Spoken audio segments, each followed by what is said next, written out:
Hey guys, in this video we're going to be checking out these new props from Gemfan. These are the Flash 2540s, and I know a lot of you guys are into the 2.5-inch micros like I am, have been searching for a better propeller and for the 2.5-inch micros, and this is it.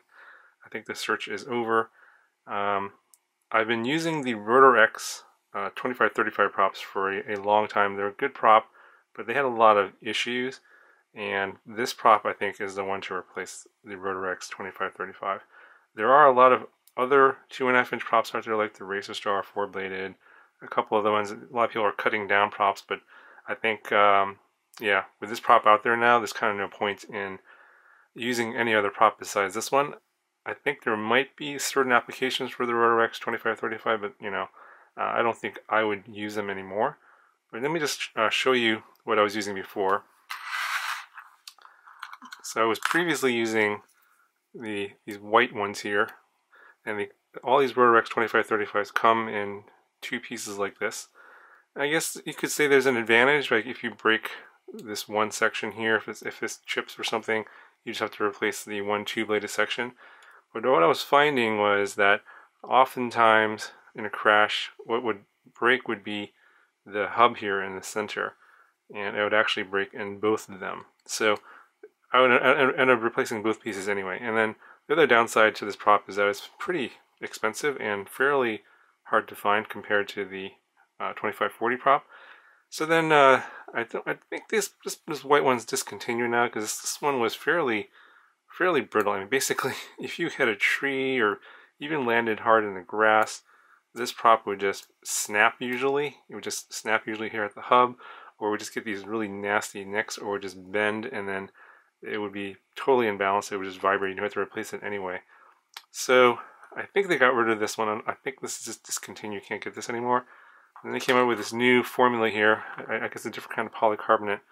This smoky gray color, I guess. I don't know what you call it. It's the same design, construction.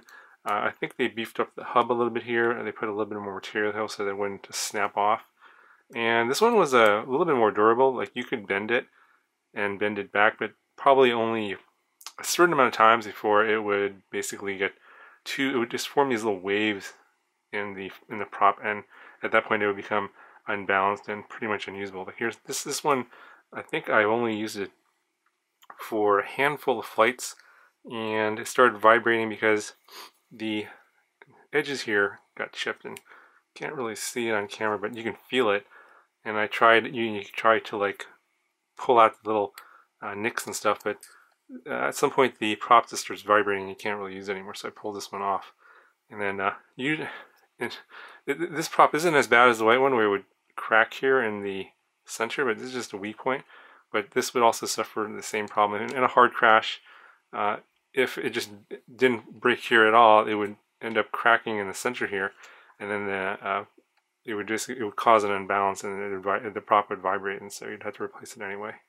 So I've been searching for a better prop all this time, and I finally found this one, and it's got different flight characteristics. This is part of their Flash series, so there's the 2540, there's the 3052, and then there's like the ones from the 5-inch series. I think the 5051, for example, is one.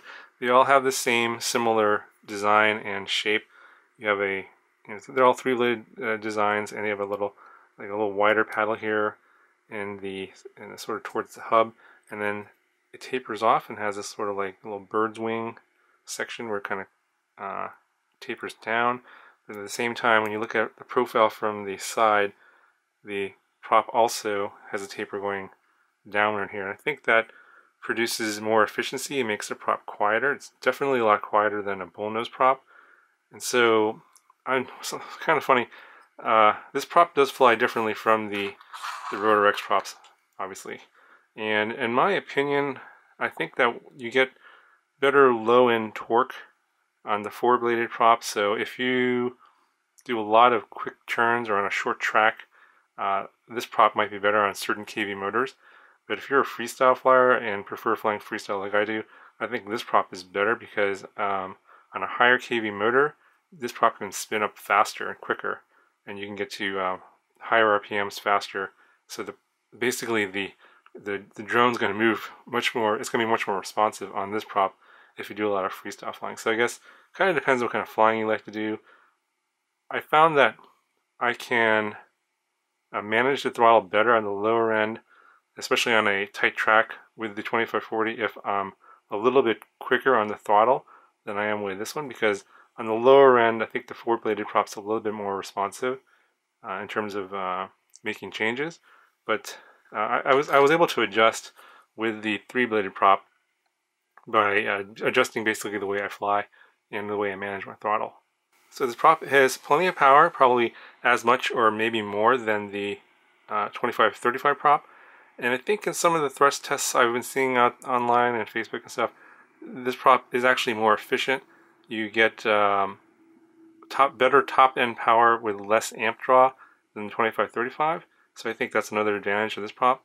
But I think the thing that is the biggest advantage for me is that this is a much more durable prop than the 2535. So I've had this on several of my micros and crashed many times, and a lot of times it ends up bending kind of near the hub here usually, but it doesn't snap off, and then you can usually just bend it back and it would be perfectly fine.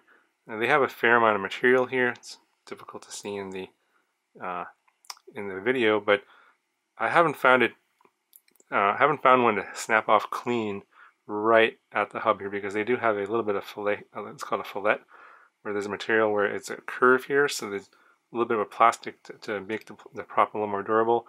And then usually I don't have it bending in this section. This section's quite strong, so I usually just bend somewhere kind of in this area here, and I can just bend it back, and I just make sure that everything is straight, and then I can go fly again, and I don't usually have any vibration problems. So I could probably crash many more times with this prop than with the 2535 prop. Basically, this one was kind of disappointing. Yeah, it was pretty weak and not very durable. Anyway, guys, I'm sure a lot of you already know about these differences in these different props here. So obviously, if you already know, I mean, this information is probably not too new to you. But if you guys are still flying the Rotorex 2535, I highly encourage you to go out and try out these Gemfan 2540s. I think you will be quite surprised at how well this prop does compared to the Rotorex props and all of the issues that these props have. And then, so I'm going to just go ahead and leave you with some flight footage from the Froggy. This is the Froggy 135. I have the 2540s here on these BBB motors. These are some 1105 7500 kV motors, and I was flying this on 3S. I already did a video on this, but the flight footage from that video, I'm going to just replay that so you can hear the sound of these props here. They sound really nice, and the fact that you can run these props on these 1105 motors at 7500 kV on 3S does speak to its efficiency. When I was running the Rotorex 2535 props on these same motors on 3S, the motors got much hotter, so that also tells you that these props here, the Gemfans, are drawing less amps than the Rotorex props. So anyway, I'm going to go ahead and leave you the flight footage. Let me know if you have any questions, and I'll talk to you guys in the next video.